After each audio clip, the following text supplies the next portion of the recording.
ito ay rated SPG. Striktong patnubay at gabay ng magulang ang kailangan. Maaaring may masiselang tema, lengguwahe, karahasan, sexual, horror o droga na hindi angkop sa mga... Mahuhuli nga ni Edward ang panluloko sa kanya nito ni Thea dahil nang makita nga niya ang kaibigan nito ni Thea na hindi nga sila magkasama. Tinawagan niya nga itong si Thea at hinahanap nga siya.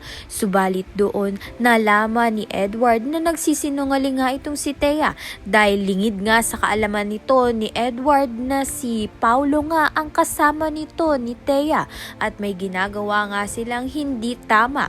Sa kabilang banda naman nga, nasasanay na nga itong si Paulo na palagi ngang si Thea ang kasama nga niya, na kaya kapag kasama niya na nga itong si Marge, hinahanap-hanap niya na nga itong si Thea.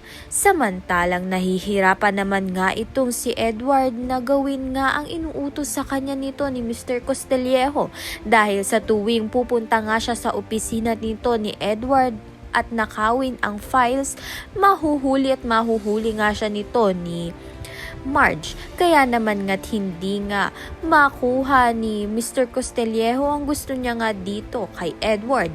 Kaya naman nga't yan at iba pa ang dapat nating pakaabangan. Maraming salamat sa iyong panunood.